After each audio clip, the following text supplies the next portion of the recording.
right. Good morning. You get 3 good mornings from the masters of ceremonies here every day. It's pretty fun. And this last panel, as you know, I like to think about the lens of disability on things, but this last panel, I thought about access, that there's going to be way more access for people with disabilities throughout the platforms of sports when we start to build this kind of stuff. And the VR, I think, is for people with disabilities that maybe can't get to a stadium or they don't have the transportation. They're going to be able to really feel the experience, right? And I also thought that in the corner of the VR would be the opportunity to be able to play on your phone too. So I can imagine those kind of things coming forward and the changes that we're going to see that are going to be really inclusive of everyone. And this idea of change, that it's the only constant in life, isn't a new one. It's actually been with us for 26 centuries, thanks to the Greek philosopher Heraclitus of Ephesus, who, with his insight of ancient times, still rings true today. As we've seen already at this conference, sports is changing dramatically, not just with the technology, but also because society is shifting. Attitudes are changing, and what was unthinkable a few years ago, well, it's accepted as commonplace now. And we've heard some of that already here.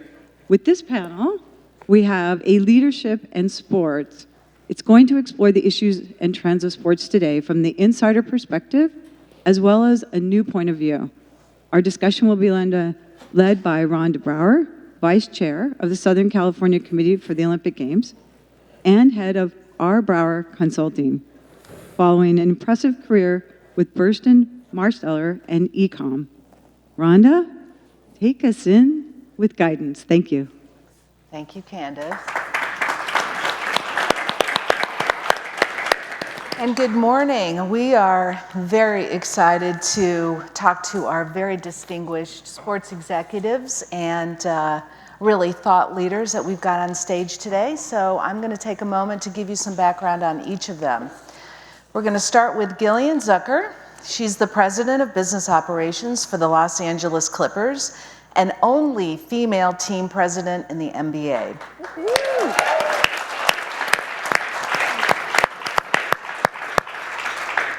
Gillian has been instrumental in the Clippers' new brand positioning and improved fan experience. We're going to hear a little bit more about that later when she's interviewed one-on-one by Christina Pink. She basically has had 25 years of experience. She's a veteran of the sports industry, having spent 16 years in motorsports, 9 as the president of the Auto Club Speedway, the largest racetrack on the West Coast. Gillian also served as the International Speedway Corporation Executive Management Team and was named one of the top 5 most powerful women in motorsports by MSN and Fox. Renata Simril is an accomplished civic and private sector trailblazer with more than 20 years of diversified experience. She's president and CEO of the LA 84 Foundation, a legacy of the 1984 Los Angeles Olympic Games. The LA 84 Foundation transforms lives through its investment in youth sport programs, infrastructure, research, and education across Southern California, and is a national leader in elevating the role that sports play in positive youth development. Previously, Renata served as Senior Vice President and Chief of Staff to the publisher of the LA Times and Senior VP of External Affairs of the Los Angeles Dodgers. She was named to the Orange County Register's 50 Most Powerful in Southern California Sports list in 2017, and to the LA Business Journal list of the LA 500 Most Influential People in 2016, 17, 18, and I'm sure in 19 as well. Next, we've got Rebecca Lowe. She's the host of NBC Sport Group's Premier League coverage, including Premier League Live. Rebecca joined NBC Sports in 2013. In her first year, Rebecca made her Olympic debut as an NBC-SN daytime host at the 2014 Olympic Winter Games in Sochi, Russia. served as an Olympic host for NBC and NBCSN for the 2016 Rio Olympic Games, and most recently at the 2018 Pyeongchang Olympic Games. Rebecca also just made her horse racing debut as the co-host for the 2019 Kentucky Derby on NBC. Wow. We talked about hats earlier. The most important part of that day. Previously, Rebecca served as co-host of ESPN UK's coverage of Premier League Women's World Cup in 2011 and its Euro 2012 coverage. She became the first woman in UK history to host the FA Cup final. And finally, we've got Karen Brodkin, our former Sports Council Chair and Executive Vice President of Content Strategy and Development at Endeavor. Karen leads business development and strategy for a range of business areas across the Endeavor portfolio, and it's quite the list. This includes partnerships with sports leagues, federations, conferences, and teams, content licensing, media strategy and consultation, sports naming rights and venue programming, and esport partnerships and events, including the company's partnership with Epic Games, creator of Fortnite. In addition, Karen co-manages the company's sports talent division, which represents active and retired professional athletes, broadcasters, and coaches. And I think Karen could be on every single one of our panels over the last 2 days and have a lot to contribute. But Karen, given that you are really at the intersection of sports and business, let's begin with some overall sports business trends that you're seeing and how they're playing out in 2019. I think given your global view, what are you kind of seeing from that big picture perspective, and help us set the stage for today's discussion? Sure. I mean, this sounds like a scripted answer, but I actually really authentically believe this. I think sports is very healthy right now. It just, I mean, we sort of sit across media, sponsorship, corporate partnerships, fan engagement, what is happening in the new buildings that are being built around the world, stadiums, arenas.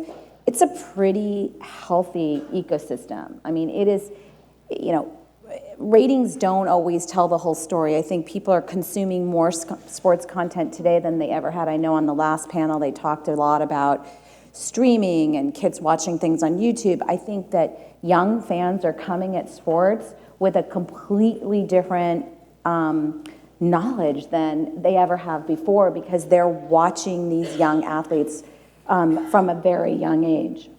So I think it's healthy. I think, you know, obviously we have some new leagues launching. Go see the Premier Lacrosse League. They're our client. I'm going to shill for a minute. They're amazing. And, you know, there's always going to be some haves and have-nots, right? I mean, you know, we're still seeing media rights fees quite strong. The bubble has not burst, but, you know, every sport is not created equally. And globally, some things play better than others. I think everyone's sort of sitting, waiting to see what some of the big dog tech companies are going to do in sports. I think this is still very, very early stage for Amazon and some of the others. The other thing I'll say about sports is I've been in sports for, oh God, like 20 years. It is moving at warp speed today compared to it has for the last, I'd say 18. So over the last 18 to 24 months, more change, more dynamic change, whether that's gaming and gambling and esports and new leagues and new leadership. It's just it's really dynamic right now. So you gotta keep your eyes open. That's for sure, and don't sleep, because these things are changing daily. Well, and we talked about that earlier. I mean, given everything that's happening on globally, how do you keep up? I mean, I know you've got experts and you can have briefings, but just with everything, 24/7 social media, it's a challenge. challenge. To focus on what, obviously, and for me, I just try to surround myself with people that are experts in what they know and really tap into them. I'm not a global sport expert. When I spent north of 15 years at Fox Sports, 100% on the domestic side. So I can talk NBA with Gillian all day long, but I cannot talk cricket, right, for more than 2 minutes, right? After 2 minutes, you will have exhausted everything I know. So it's key to have a good team around you because, and to my point on Amazon, when you're sitting down with Amazon to talk about sports, they have very distinct opinions and needs depending what market they're in. So when they're focused on something in Germany or in India, it's going to be very different than what they're talking about with you domestically. So you really have to start looking at sports globally. I think the U.S. leagues, again, it's not just because Gillian's here, but the NBA has been at the forefront of thinking about their sport globally. I think the NFL and baseball and the NHL are all sort of catching up because to sustain your business, you need to be a global sport today. Well, given that global view, Gillian, as you look kind of at the level on a team perspective, how are you keeping ahead of everything that's happening globally and putting that to work in your business and sport decisions as a team here in LA? I agree with everything that Karen said, and sports, I also agree, has never been healthier, but it's also never been more competitive. And we're at this stage where you really have to give people a reason to cheer for your team. So from our perspective, we're really focused on the why behind that. Brand building has never been more important. Content has never been more important. And it's also never been more complicated. How these rights work, who owns them, geo-targeting people, what the restrictions are around that. And along with that comes this constant need to learn and evolve and ask questions. And as Karen said, surround yourself with experts and consultants and people who do nothing but, bury themselves in these specific spaces and learn everything there is to know about it, and then making yourself available and listening really well to understand how you can apply that to your specific business.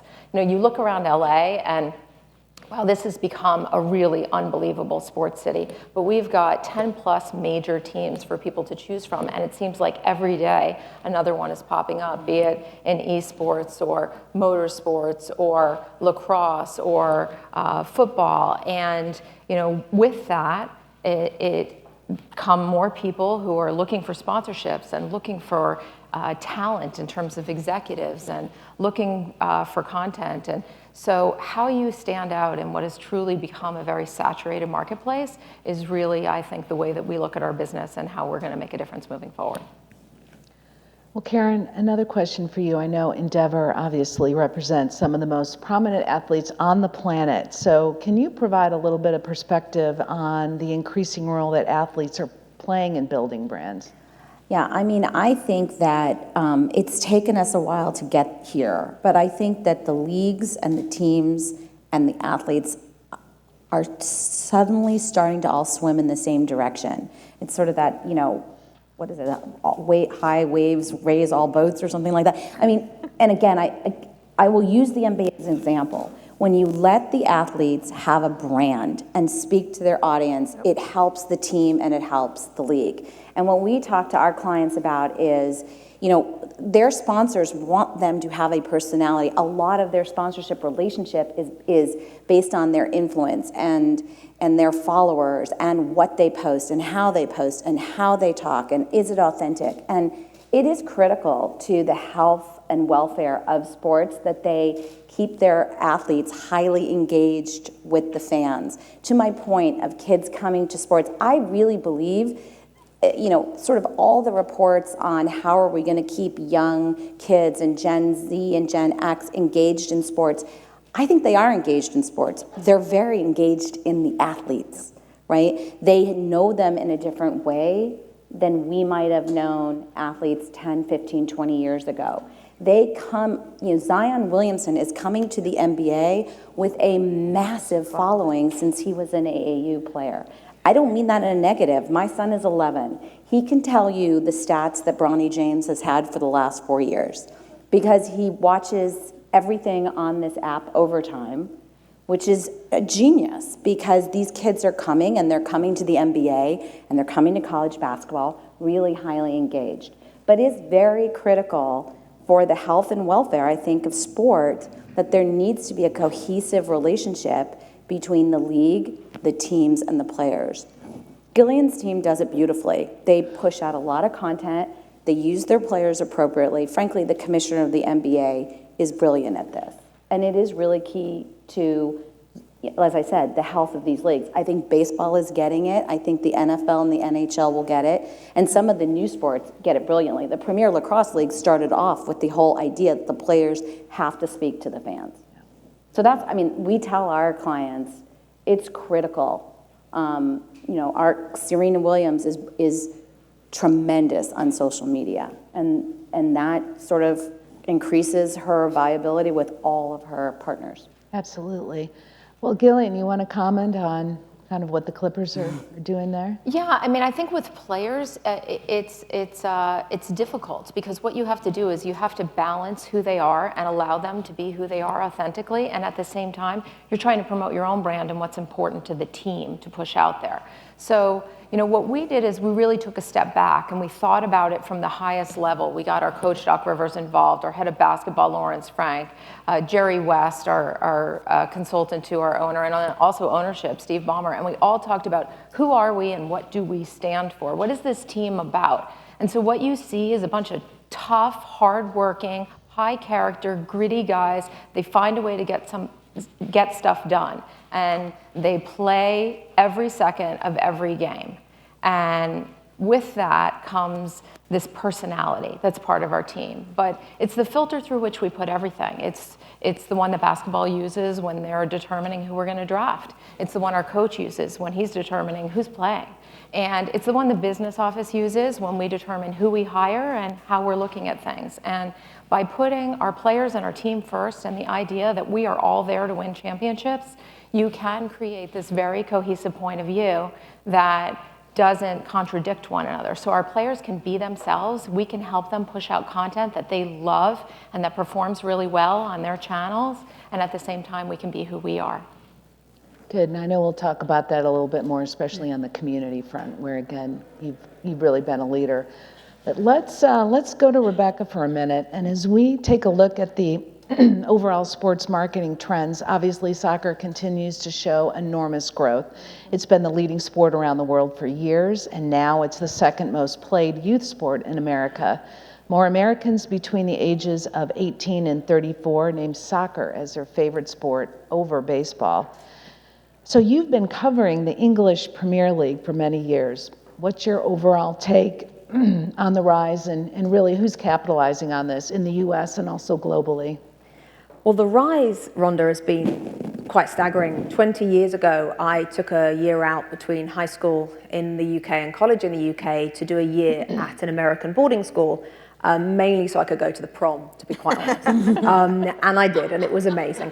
But I remember back then in 1999, the Champions League final between Manchester United and Bayern Munich was on, and I desperately wanted to watch this game, and I couldn't find anywhere to watch it. I ended up having to go to the German teacher's house on campus with his family to watch it because nobody else was interested. 2 weeks ago, I went back to my boarding school in Pennsylvania for my 20-year reunion, and I was the keynote speaker, and the Q&A was amazing. It was the kids who just graduated from high school, the current kids who were playing soccer at the high school, and parents as well, who all had questions about my career, but really specific soccer questions. And it blew me away. Of everything that happened that weekend, I thought, my goodness, in 20 years, which is a long time, but it's gone from 0 to 100. It hasn't, we're not somewhere in between.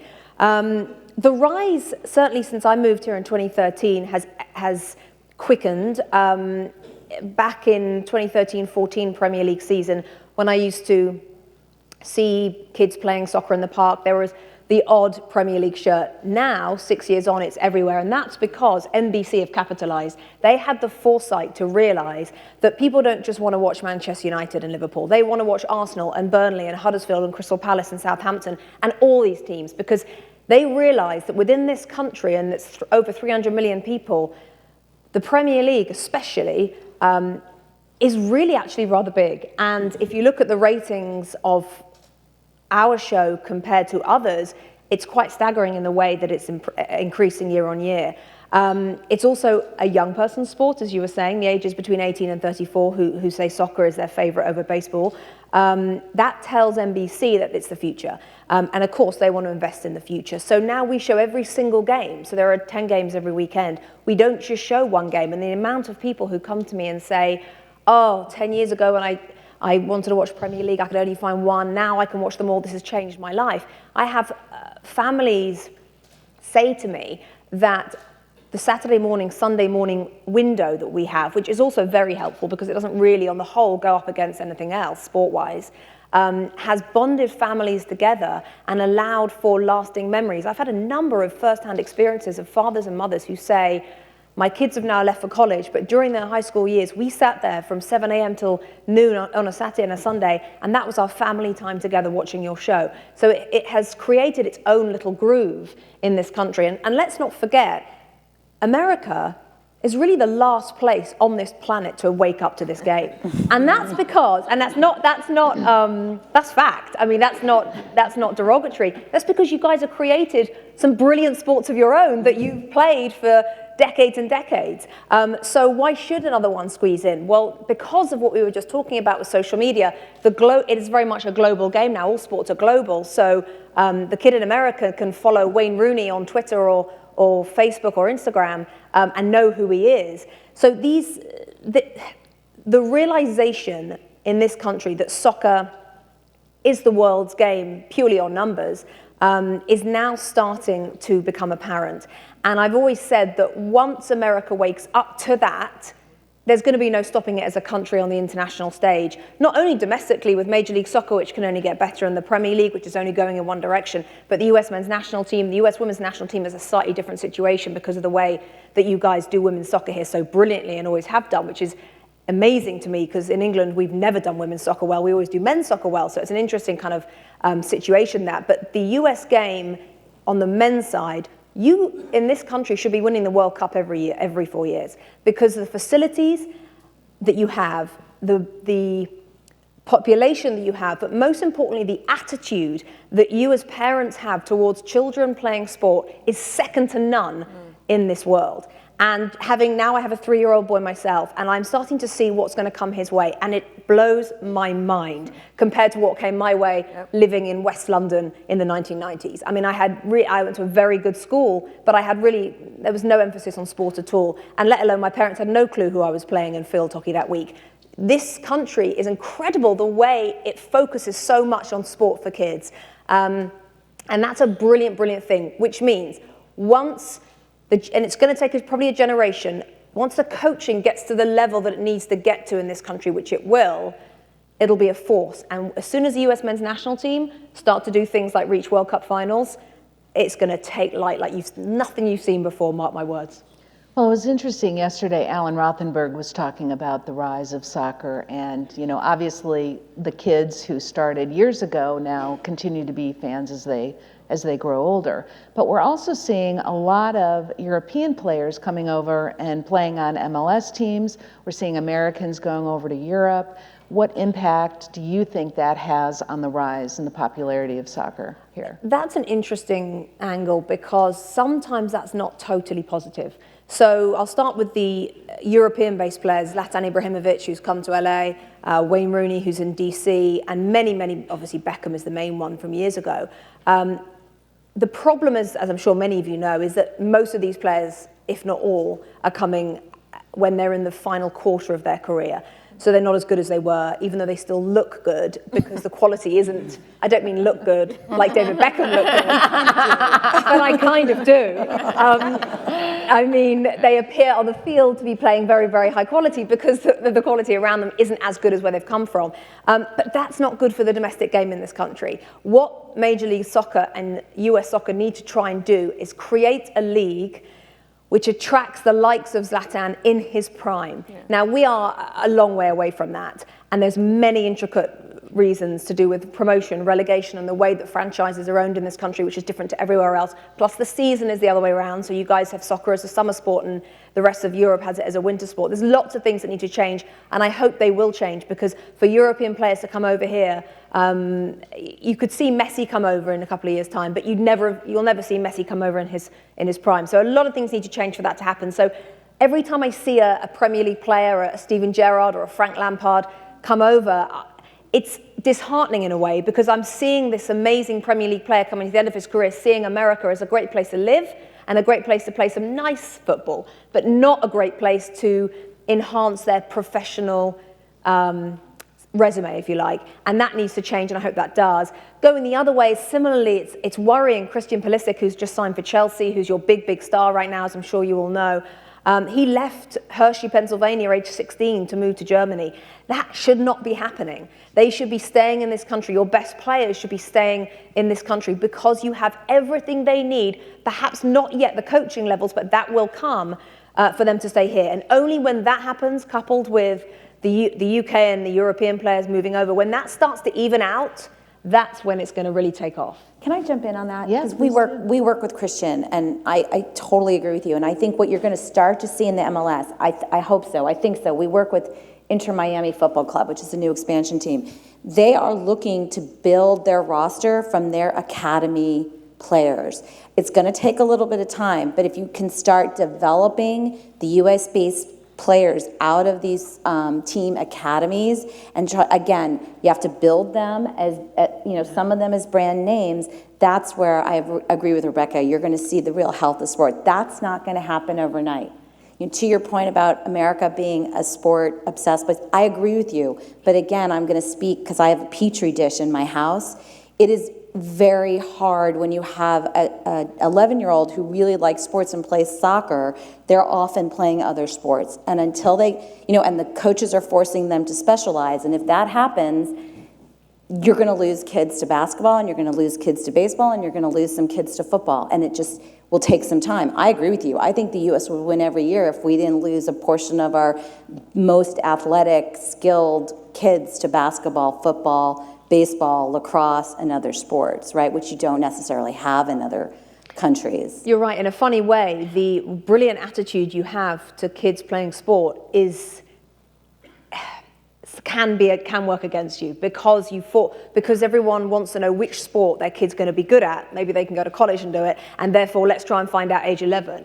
And we need to not do that. I agree with you. But I don't know how that works because everyone's obsessed. And I have to jump in here. I agree with If you look at Alex Morgan, who is just off the chains in this World Cup, she didn't start specializing in soccer until 14. She played every other sport, and she says it made her better and actually didn't sap the love of soccer that allows her to put the work in from 14 until now.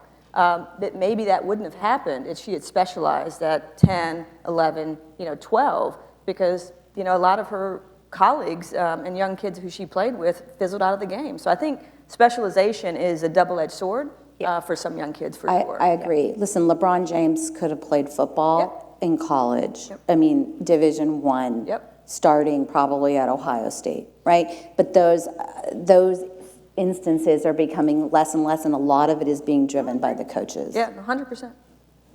But speaking of Alex, let's talk about women's soccer for a minute. Obviously, World Cup has been very exciting, and women like Alex, who, the prolific goal scoring and the excitement around her and the U.S. team, what is that doing on the women's side? Well, firstly, it's funny because 8 years ago I went to Germany with ESPN to host the Women's World Cup there, and the difference in 8 years, certainly the way that the English media are portraying it, and even in this country as well, although I know it's always been big, is amazing. 8 years ago, colleagues of mine would say, "Oh, you're doing the Women's World Cup? Oh, have fun." Now, all the frontline male and female broadcasters are there. So in just 8 years, and that's just 2 World Cup cycles, things have come on massively. And Alex Morgan was known 8 years ago to the vast majority of people as the pretty one with the pink hairband. That's what she was known as. Now she's known as this absolute world-class superstar, full of integrity, full of class. People know more about her because of the way she carries herself and the way she represents this country on the field. It's going to be fascinating to see how the USA do for the rest of the tournament. Of course, now I live here, I'm split because I want England to win the World Cup, because for working on women's football in the UK for many years in the early parts of my career, it was a battle such a battle. And to see it change, it would just take another huge leap, a monumental leap if England won the World Cup. So my heart's there. But my head wants the USA to win. Make sure no one's recording that, because I understand what it would continue to do for the game of soccer in this country, the women's soccer and the men's, because the women inspire the men, because the men didn't even reach the last World Cup. So the women need to be the ones who are doing the good work here, and the men need to be living up to the women right now. And you could not ask for a greater role model, a more inspiring person, and a more talented figure than Alex Morgan. She is the driver of soccer in this country right now. Male or female? Yes. Correct. Correct. So we have to ask you, now the U.S. was favored to win coming into it, tough game the other day. What are you seeing and what's your So USA-France on Friday is the quarterfinal. France, of course, being the host nation. It's a tough match. Two of the pre-competition favorites going to be very, very difficult because to play a home nation in a tournament is really difficult because there has that added, it's half pressure, it's half the energy of the whole country is just going to lift that French team, and they're a really good team anyway. It's too early in the tournament for this game. We kind of wanted this kind of game to be maybe a semi or a final. The winner plays England or Norway. So please let it not be USA-England because I do not know what I'm going to do then. But at the same time, at least then one of them will reach the final. I think the USA will beat France. And then I'm going to just stop there because if England get to the semi-final, it's going to be that will be a ratings. But I mean, you will see tens of millions tuning into that in this country, I think. Absolutely. Well, Renata, let's switch gears a little bit and talk about your leadership at LA 84 Foundation. You know, you've done so much to further the organization's focus on youth sport programs, education and advocacy, especially a platform that you've called Play Equity. And I'm hoping you can talk to us a little bit about that. Yeah, absolutely. And I think consistent with my panel colleagues here is consistent with the professional sports market, the youth sports market is just exploding. It's estimated to be over $17 billion. But I find in the work at the L84 Foundation, for those who don't have young kids or work or have experience working or living in underserved or under-resourced communities, don't realize that it's not a foregone conclusion to be able to run, play, jump, or even simply move. And there's an inequity that exists in youth sports, and there's millions of young people across this country that don't have access to sport and structured play opportunities, safe fields of play. And as I was taking over the helm of Anita DeFrance, whose shoulders I stand on, who ran the organization for 30 years, it gave us an opportunity to really reframe our narrative and reframe the focus of our work. And hence the term play equity, and I find that those two terms hadn't been put together, is that we realize or we believe that play is a fundamental human right that all kids should enjoy. I mean, who doesn't want their kids to play and have fun, and the health benefits, the socio-emotional, the academic benefits that come along with it. And I found, even with my own board of directors, that they assumed it was a bygone conclusion that all kids were able to play. And so we felt a responsibility to really call the crisis hiding in plain sight what it was, that all kids don't have access. And then concurrent with that, we created what we call the Play for All movement. And so it's really us working in collaboration with sports teams, leagues, individuals, corporate brands, anyone who wants to engage the youth sports market and help give kids an opportunity.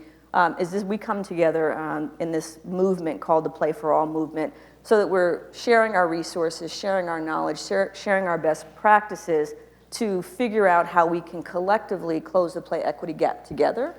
Because you can imagine, even with the L84 Foundation still managing a portion of the surplus from the 84 Olympic Games, the resources that we have to invest, they don't even scratch the surface.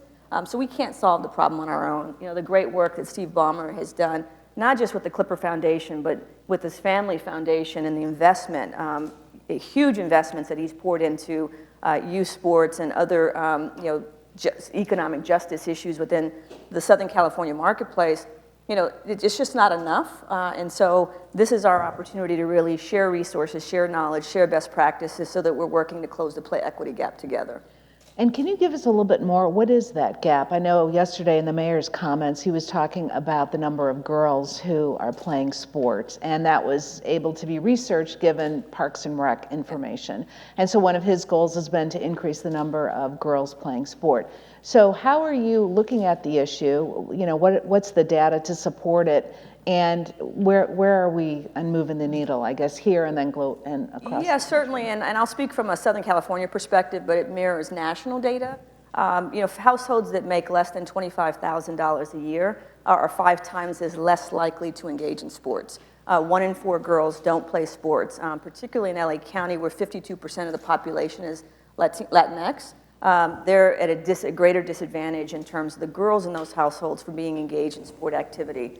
There's their disability, gaps. We just completed a landscape study looking at, the 6 to 18 kids from 6 to 18, and really studying the disabilities. Where are they? What disability do they have? What are the gaps that prevent them from participating? You know, in large measure, it's equipment, it's transportation. And so we, in terms of the research that we do, we're always looking at, how do we understand the market of who's not playing, be it girls, be it the disabled, be it families from economic households, and then how can we put those programs or resources that we have to work to close that play equity gap. So as it relates to the mayor's and the First Lady's Girls Play LA initiative, we were one of the major funders in that to make sure that we're, again, sharing our resources to be able to drive those resources where it's needed most to close the play equity gap. On our disability landscape analysis, working with the organizations like Angel City Games that just hosted, a great weekend activity where they're really elevating the opportunities for young kids to play. And it's transformative. I mean, it's not just about, having these kids become a Paralympic athlete or a professional athlete, but it's really the life skills that they get. We like to say that we use sport as a mode of engagement to build a bridge to a success in life, a pathway to lifelong well-being. And so those are important elements. And just one comment I'd want to make, with the mayor and the Olympics coming back to LA in 2028 is, I like to think that LA 84, being in this market and a national thought leader for 35 years, really setting the platform. And I'm just so heartened by his, embracing of youth sports and the way in which he talks about it. And as we were coming down to Paris and Los Angeles, 2024, 2028, to have the foresight to say, well, it doesn't have to be an either or, it can be an and we'll take it in 2028, but in exchange for that, we want to make sure that we're starting our impact and legacy today. And I think, and soon we'll be announcing, if he didn't yesterday, about $16 million a year, up to $160 million over the next 10 years, focused on youth sports in the city of Los Angeles. And I think that's, just a brilliant example of how LA 84 Foundation, the Play for All movement, and focusing on play equity is really giving, individuals, corporations, and brand a vehicle with which to drive those resources to where it's needed most. Yeah, and I wanted to talk about that for a minute in terms of, what's that messaging to brands then? Because I think our topic today is trends, what's happening in sports and business, but on the marketing front, brands are looking at really the whole spectrum, whether it's their partnerships, their integrated marketing, but then it's corporate responsibility and it's social responsibility, and then it's community engagement. So as we look across the spectrum, what's your message to brands and how does kind of play equity factor into all of that? Yeah, and I'm going to go to my notes. I had a birthday party on Saturday, so I think I'm still hungover. So I wanted to make sure I get these. I want to make sure I get these numbers correctly, because we do study these in the context with brands that we work with. It's Generation Z, plain and simple. I mean, Karen referenced that earlier. Certainly, the millennials are still a focal point, but when you think about Generation Z, that will be, your consumers, your fan base over the next 10 to 15 to 20 years, they're estimated to be a larger group than the millennials. They're 40% of all consumers. They have $44 billion of purchasing power themselves, and then they influence another $600 billion in terms of family spending. So when you think about the purchasing power, when you think about the point that Karen made earlier, sport and youth, particularly Gen Z, there's no distinction. I was heartened because it's research that we've looked at in terms of her son and being so in line with the statistics and the way in which they're connected through, sort of being digital natives. But they're justice-minded as well. They want authentic brands. They want to know that the brands that they engage with, the teams that they connect with, also have that justice-minded focus. They're heightened in their awareness on equity issues, on racial divide, on human trafficking, on poverty. These are the issues that they're concerned with, and that they're active in terms of wanting to get out there and volunteer. And quite frankly, there's some data and research that shows that as they move from backpack to briefcase, that they're going to be the next generation of philanthropy that's going to direct their resources and I think influence the brands that they're associated with to direct their resources into those justice issues that they care most about.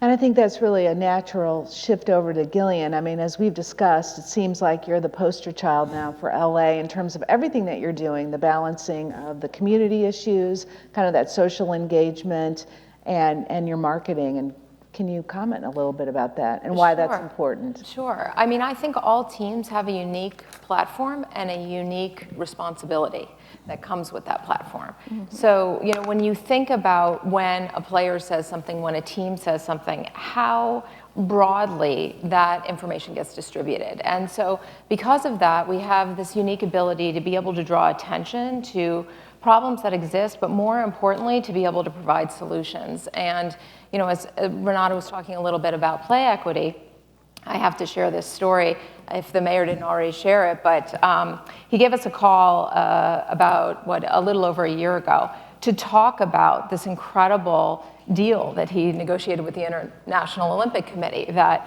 to have $16 million a year that comes into LA that helps to make sure that every child in this city has access to be able to play a sport if they want to, that's pretty unbelievable. But as he started talking about it, what he was saying was that he became aware that we had facility issues in this city and that they disproportionately affect girls. And when he was talking about it, it made a lot of sense, because when you think about the sports that girls play, they mainly require indoor spaces. It's basketball, it's volleyball, it's gymnastics, cheer, dance. And these types of things require a gym, and oftentimes a court and backboards or nets and balls. And there just wasn't the resources to be able to provide those, particularly in the more disadvantaged neighborhoods of LA. So he started calling around. I received a phone call, and he said, would you be willing to help us renovate a couple of courts in LA and help us to begin to solve this problem so that all the kids in LA can take advantage of this incredible windfall? And what we asked was, what's the scope of the problem? How big is this? I mean, how do you choose one neighborhood over another? Whose children are more important than other people's children? And which neighborhood is it that we should invest our dollars? And so he came back to us. I will tell you, the city's Rec and Parks Department is just unbelievable. But they went out and did a full audit of every court, indoor and outdoor, in the city of Los Angeles. And we had 5 binders. They were each about this thick, that they brought to my office and said, here's the scope of the problem. And they had pictures of every facility and an estimate on what it would take to bring them all up to A level, where every child has this same type of opportunity to play in a building that gives them pride and allows them to have this sense of community and learn the collaboration and cooperation and self-esteem that sports brings. And as we looked at the scope of the problem, we realized it's vast. It's everywhere. It's every neighborhood. It was everywhere. And fortunately, we have this incredible owner. We are so lucky in the city that Steve Ballmer bought the LA Clippers, because we brought these binders to Steve and his wife Connie. We showed them the scope of the problem.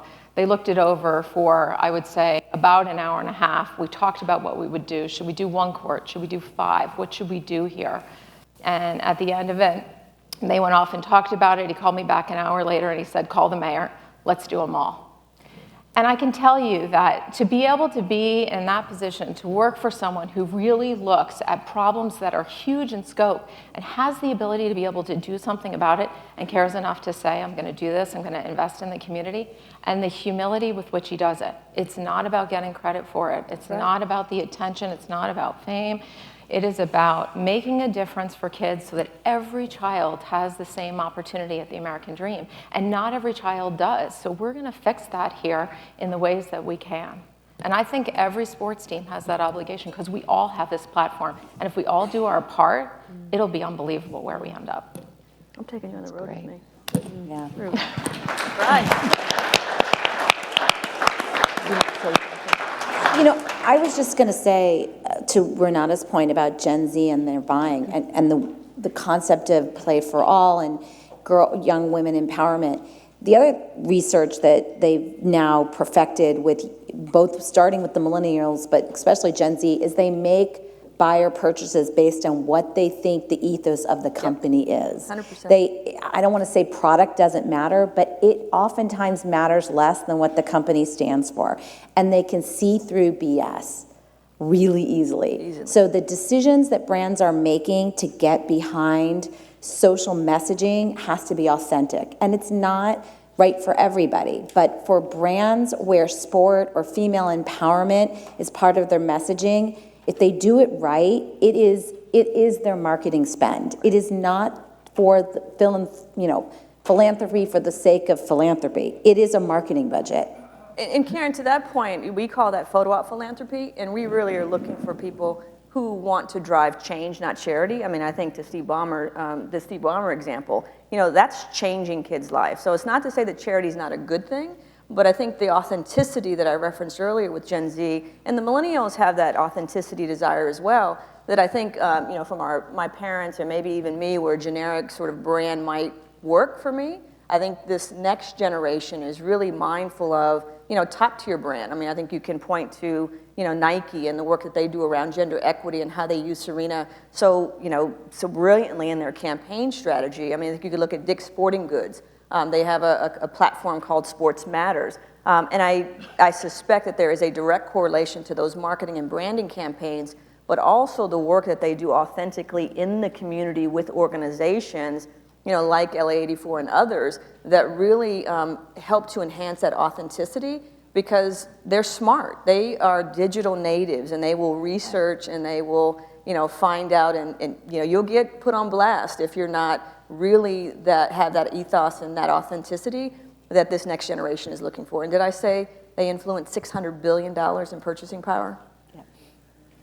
Well, let's transition just quickly. I know we touched a little bit ago on athletes and obviously the whole rise of athletes being such key brands, using social media to the fullest and, really being out there with a point of view. Who really is winning in that, and what's the good, bad, and the ugly? Is it the athletes who are winning? Is it the teams, the brands? Is it the fans? Is it the media that's covering and commenting on everything that's out there? So I'm just curious. Karen, let's start with you. I think when it's done well and done authentically, everybody wins. I know that sounds a little trite, but I really genuinely believe that. When an athlete is authentic through their social media channels, and everybody knows who they are. And by the way, it changes in their life cycle. I mentioned Serena. A lot of what she does on social media now is about her daughter and about her family. It isn't solely about tennis because she's evolving and her fan base is evolving with her. And when she does it well, then Nike benefits, right. and the WTA benefits, and tennis benefits, and ESPN and the Tennis Channel benefit, right? So it's cyclical. When it's done well, everybody benefits. And by the way, for fan engagement, it's really critical across every sport. Corporate sponsors, before they even engage with you on an athlete a sponsorship relationship, they know what the social media following is. They have an idea of what their where their attack zone is. So it's financially important to the athletes. It's financially important to the sport. And when it's done well, it's really done well. And frankly, I think in the last couple of years, it's starting to be done well by a number of athletes across the board, including soccer, including women's sports, including the NBA. The numbers are staggering. Kids are following these athletes from a very young age, and they grow up with them. And access is key. This is the first generation of fans who they grew up with reality TV. They don't know a life without social media or reality TV. They think access is a given, right? Athletes can't, they don't only see them when they turn the TV on or go to the games. They need to see them year round. Puts a lot of pressure on teams, puts a lot of pressure on leagues, puts a lot of pressure on, to some extent, the athletes. But it is mission critical. And again, when it works, it really works well. Rebecca? There's a really interesting situation going on the past week in the UK with a Manchester United and England player called Jesse Lingard, who some of you may have seen, very active on social media. He's not always a first name on the Manchester United team sheet, but he's been there his entire career. He's 26 years old. And this past week, he put on Instagram a video of himself, a fellow United player, and a friend of theirs in a hotel room in Miami, which included lots of offensive language and offensive gestures and caused a huge ruckus in England. Now, this is when it's not done well. The problem is, as Gillian mentioned, one of the things she faces is the authenticity. Jesse Lingard was being Jesse Lingard, and 26-year-old men who play soccer use that kind of language. Does that mean he should put it on social media? It's a debate. The problem is that Jesse Lingard has done such wonderful things for Manchester charities, for local kids in Manchester, for families. And the question then arises, well, which one is the real Jesse Lingard? And that is up to him to do better with his brand, to be able to show the real him, or whoever that is, in a way that doesn't alienate anybody. Because Manchester United have not won from that. Soccer hasn't really won from that. He hasn't won from that. And I think that is the real challenge. And I hope you're right, Karen. In the last couple of years, athletes are starting to do better with this. But I can't agree with Gillian more. The problem is, I have a stepson who's 22. He will engage with the authenticity. He can, as you were saying, he can see straight through something that's not, and it's not happening as much as it used to, but the ones employ people to tweet for them or employ people to Instagram for them. It's so obvious to anyone a lot younger than me that that's happening. They just unfollow. They're not interested. And that is as damaging as a follow is positive for all the brands connected to social media. I mean, everybody takes an incredible deep, if the president tweets something out about a sport, everybody takes a deep breath, right? I'm sure the teams, the sponsors, the leagues, because in the world that we live in today, athletes are influencers, and they're going to respond, and they're going to respond through their channels, and you're not going to be able to reel them in. And by the way, you probably shouldn't, right? It's just, how do you manage the messaging? And again, we've seen it done incredibly right in that situation where, again, the ultimate result was a net positive. I think that's one place where U.S. athletes might be ahead of the game globally, is they are quicker to learn a little bit about media training. And when I say media training, I mean social media training. Without a doubt. I mean, the US athletes, to be able to walk into a locker room and interview a player is, to me, mind-bogglingly amazing.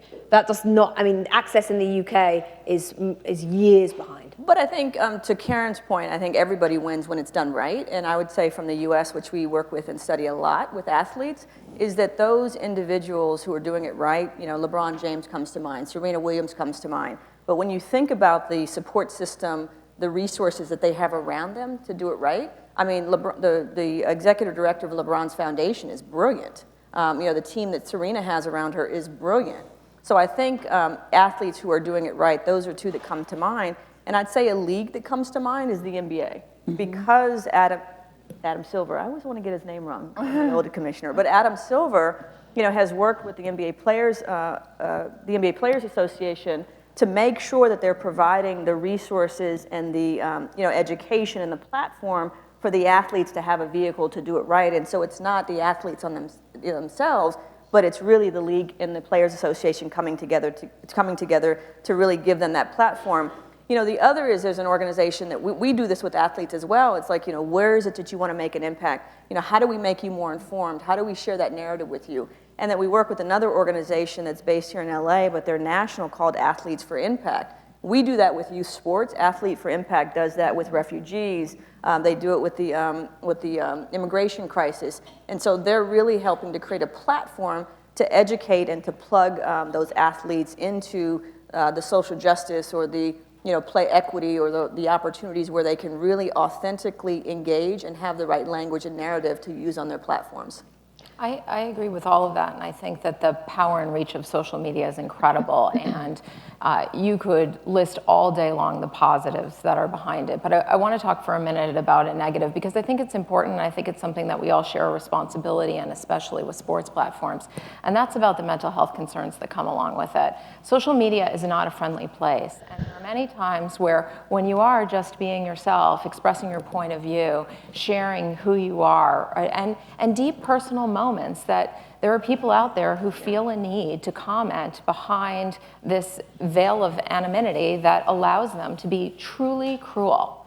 And you can't understate the impact it has. People think about these athletes, and I see them sometimes when they meet our players, and they're shaking. They're so excited and overwhelmed with emotion about meeting these people, but they're people. That's who they are. And every day they go through life and they have a lot of responsibility and they have a lot of stress and they have a lot of pressure on them. They have a lot of obligations. They have families. And you don't know what people are going through. And when your whole life is available for everybody to see on social media, it's a deeply personal thing that you're sharing with the world. And so, that's a big part about what we're talking about now is how do we protect not just athletes, but our children from this place that is so extraordinary and so special and so great in so many ways, but also has some areas where we need to be concerned and we need to be thinking about it. And the fact that all of us are human beings and that we need to have care with one another.